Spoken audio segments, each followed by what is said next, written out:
Hi, and welcome to BizTech's APAC Cybersecurity Show. Now, through the show, we update the region on the latest threats and incidences to help you protect yourselves better. Now, joining the conversation to bring an expert lens is my regular co host, Benjamin Ang, who's the head of Center of Excellence for National Security and Digital Impact Research at the S. Rajaratnam School of International Studies at the NTU, coming out to us from Singapore. Ben, it's always great to have you on the show. It's always good to be on, Brian. Now, Ben, for a start, let's take a little bit of a global lens and focus on how large ransomware has become. So, in 2023, ransomware gangs stole more than, and wait for this, 1 billion US dollars, which is the largest amount ever recorded. This is according to a report published by blockchain analysis firm Chain Analysis, and this number represents double the funds stolen in 2022 and exceeds all previous records before. Now, Ben, that is phenomenal. This whole rise of ransomware. Tell us about this and how has this exploded over the last 2 years? Brian, unfortunately, this is big business. This is not just small individual hackers or cyber criminals. This is entire organized crime gangs. And they also have franchises.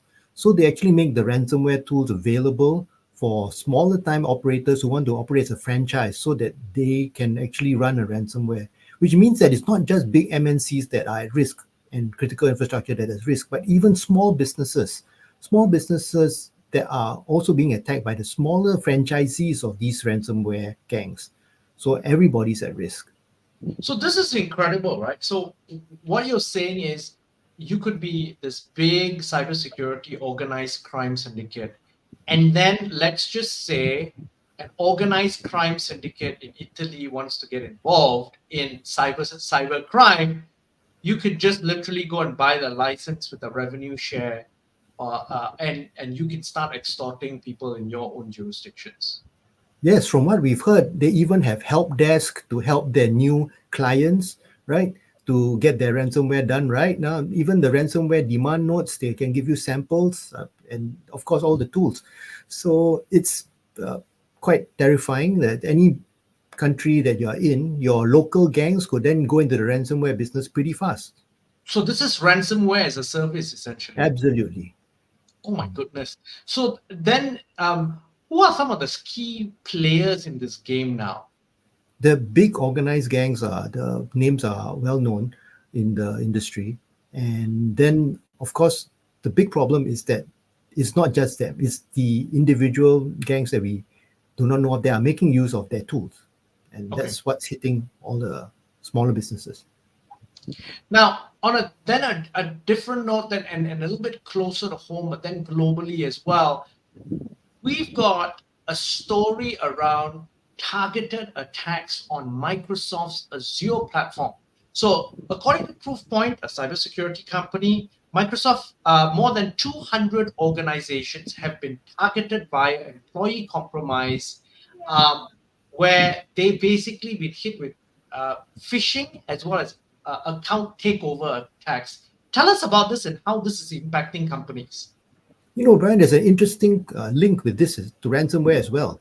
A lot of ransomware doesn't enter a computer system by some hacker like breaking through defenses and getting in. They get in because somebody has received an email which looks very convincing, and you click on the link, and then it opens up the ransomware.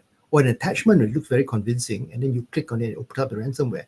And in the same way, there are these very convincing emails or messages that are reaching people, and they think that it's coming from a colleague or from a client or a business associate. They click on it, and then it opens up a malware that allows the attacker to get into their network.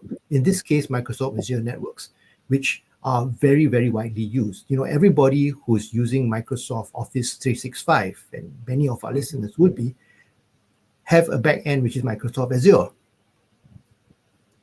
Now, so this is really quite pervasive, and again, as we've talked about this several times during the show over the past 1 year, the point of failure is often not the technology; it's actually the human being. Unfortunately, it's human. We are only human. We make mistakes. And there are enough of the bad guys out there who try to exploit, because all you need is one person in an organization to make that mistake. Or it's just that day that you are just not on your 100%. We've had those days where you're just tired and you're busy and this email comes in and it looks like the thing that you're waiting for and you clicked it and pop, Okay, and it get more and more convincing. but Ben, talk about being more and more convincing. AI and deep faking has just gone to a whole different level now. And that's really made it hard on the individual to ascertain whether this is a real message or this is not. So, and there's been just a massive case recently in Hong Kong where a finance worker at a multinational firm remitted a total of 200 million Hong Kong dollars, or about 25 million US dollars, just over 25 million US dollars, to fraudsters who use deep fake technology. So CNN reported to Hong Kong authorities had confirmed that this happened on February the 2nd, but they've not disclosed the details of the company or on the workers. Now, apparently, the scammer used past online transfers to train AI to digitally recreate a scenario where the CFO ordered the money transfers. Now, this is frightening on one hand, but then again, it also raises a lot of questions around corporate governance, for example, processes and things like that, because that's a very large sum of money.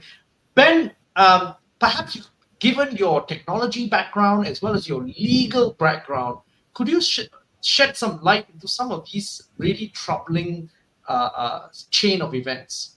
Oh, Brian, you are absolutely right. It is troubling. I think the facts that we have are not much because the Hong Kong police were only able to disclose a certain amount of information. And so all the news reports that come out are roughly the same. But what we do hear from the reports is that this poor employee received an email which supposedly came from the CFO. And again, it's one of those deceptive emails, right? And the emails nowadays are getting more and more deceptive because you can actually train an AI to mimic what a CFO would say if Yeah. you can get Okay. copies of that CFO's previous messages. So Correct. this employee, to his or her credit, did not immediately transfer, but was then went into a Zoom call, supposedly with the supposed CFO and other colleagues in the not Zoom call, sorry, video call.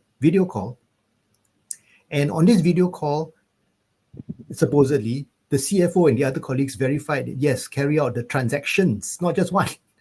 Apparently, like 15 transactions leading to a total of US 25 million. So, if this is what actually happened, then the technology is absolutely terrifying. If you can actually fake the images and the speech of not just the CFO, but other colleagues as well in a call, that would be completely able to fool like anybody. I'm sure I would be fooled too. Absolutely.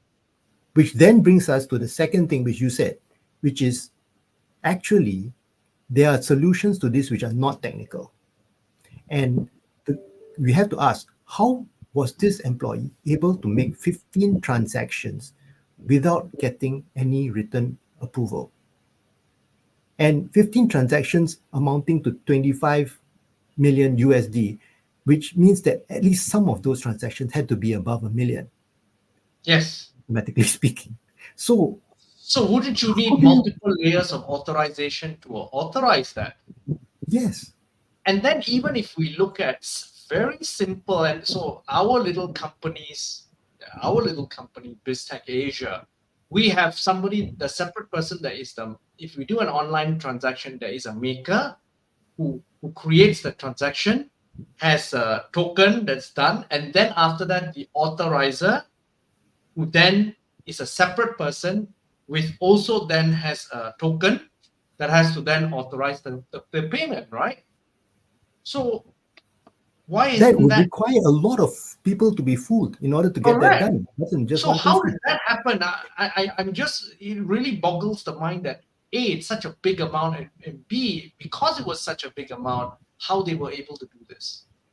And so to me, the moral of the story is that, you know, the organizations have to have processes in place to protect from the human error. Human error is going to happen, right? We are only human. But we need processes to catch these things. And the same thing with the other things that we talked about today, the ransomware, being infiltrated, or the account takeovers. Just because a poor human being clicked on the wrong email doesn't mean that should just open up the whole network or open up the entire financial system to a criminal. There should have to be fail safes that even if your account is taken over, then somebody else is checking what you are doing and you can't make some huge transactions. Absolutely.